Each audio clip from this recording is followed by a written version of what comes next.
Isang mapagpalang umaga po sa inyong lahat at Happy New Year. Kumpleto po ba ang mga kamay? Dahil marami pong naputukan noong mga naglipas na tao.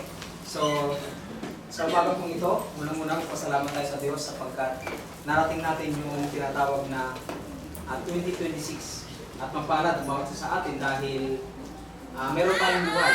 Dahil merong mga ibang tao na hindi naabot yung tinatawag na taong ito na 2026 na naglaho sila o nawala sila ng buhay noong nakaraang taon.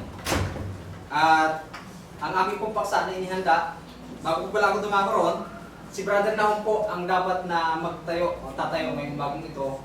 Ngunit siya po ay nasa Pasay. Doon po siya nagturo dahil Thanksgiving po nila. Kaya bilang isang substitute po, ako po yung tatayo sa inyong harapan sa umaga pong ito. So ang paksa po na inihanda sa umaga pong ito ay dahil panimulang taon po ito, sinabayan ko po yung taon. Panimula ng lahat ng mga bagay. Ano ba yung dapat nating simulan ngayong 2026? Ano po? May dapat ba tayong baguhin sa ating mga sarili?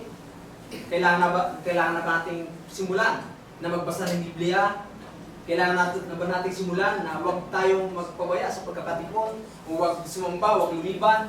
Yan yung mga dapat nating gawin eh. O kailangan ba nating simulan na yung tinatawag ng pagbabasa ng Biblia? Dahil hindi lang naman ako ang nagsasabi ng tinatawag na magbasa ng Biblia. Ang sinasabi din po yan ng ating Panginoong Hesus.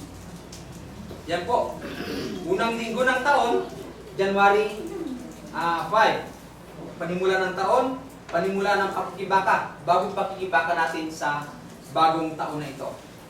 Ang ating hiling, patuloy na dinadalangin natin na kasaganahan, pagpapala, yun yung mga kadalasang pinagpipray natin o dinadalangin natin sa Diyos. Kaligtasan, malusog na pangangatawan, malakas na pananampalataya, malayo sa anumang kapahamakan yung ating mga mahal sa buhay dahil bilang mga ina, father, walang ibang iniisip yan kundi yung kanilang mga anak na sana malayo sila sa kapahamakan at walang karamdaman.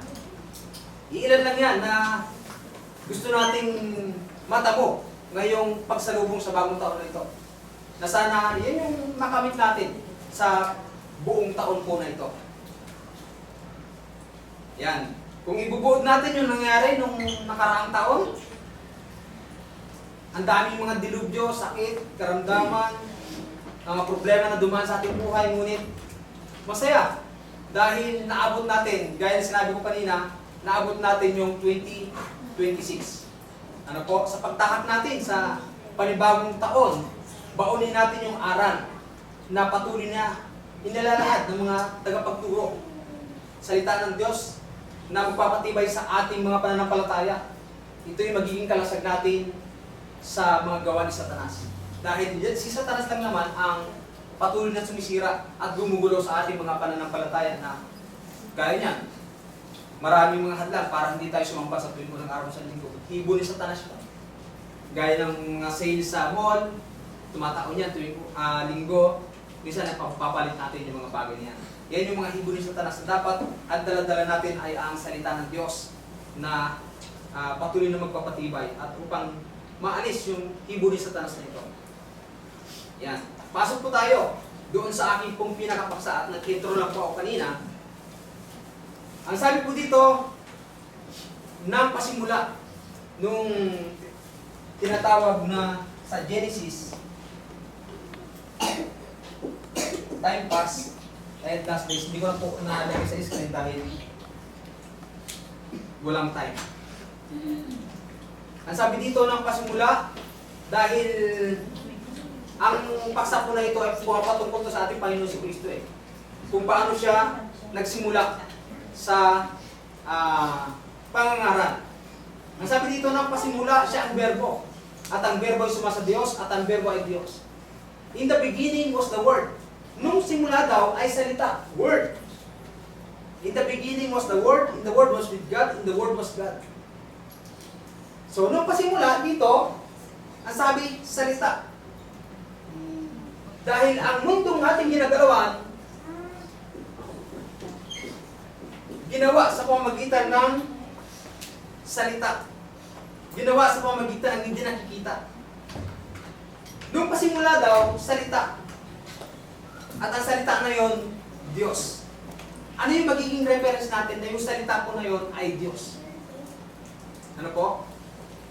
Nakasulat yan, yung reference na yan ay nakasulat sa Genesis 1 verse 1. Nagpasimula ay nilikha ng Diyos ang langit at ang lupa. In the beginning, God created the heaven and earth dahil ang paksa po natin ay panimula. So, titingnan natin kung ano yung panimula na nangyari nung una.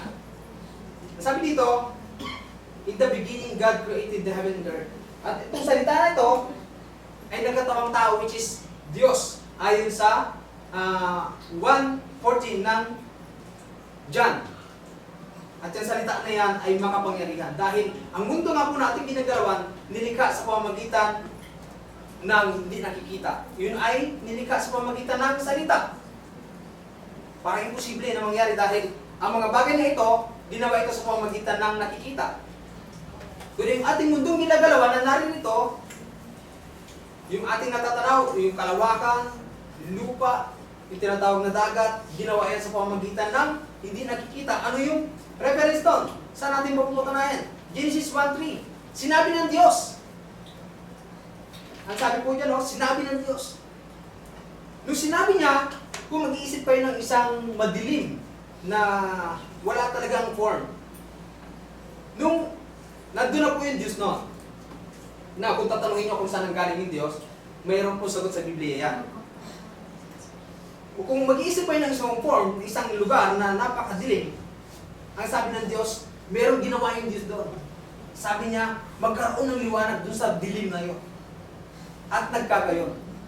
So, lumalabas sa verse na ito, sa talatang ito, na yung Diyos na ating pinaniniwalaan, kaya tayo nandito, dahil siya ay makapangyarihan sa lahat.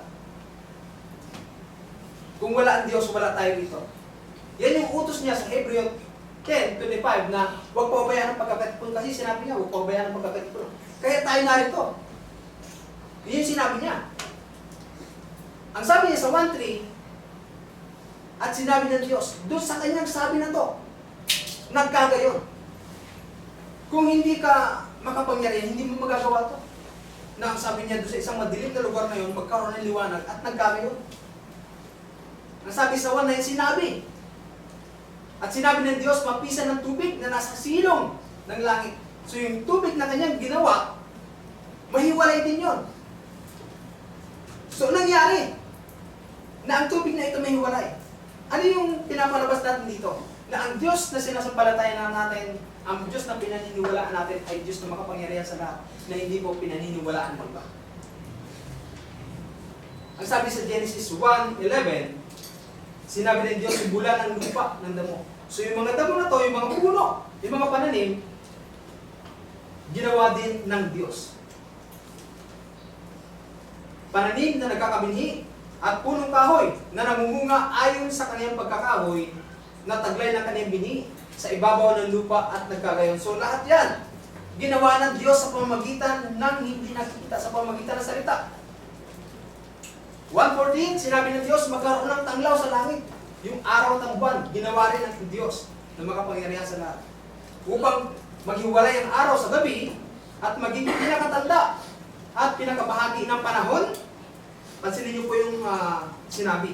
Pinakabahagi ng panahon at ng mga araw at ng mga taon. Kaya merong mga linggo, may buwan, may isang taon. Naghiwala, ang sabi dito, ng mga araw at ng mga taon. Ang sabi sa 1:20, sinabi ng Diyos, bukala ng sagana ang tubig na gumagalaw na kinapal na may buhay. So yung mga isda, yung gumagalaw sa ilalim ng tubig, ay ginawa rin ng Diyos. At nagsilipat ang mga ibon sa itaas ng lupa sa luwal na kalawakan ng papawid. So, lumalabas ang mundo kung ating ginagalawan nung pasimula dito sa Genesis ay ginawa sa pamamagitan ng hindi nakikita. Ginawa sa pamamagitan ng salita. At ang patunay po ay ito, nasa Hebreo 11:3.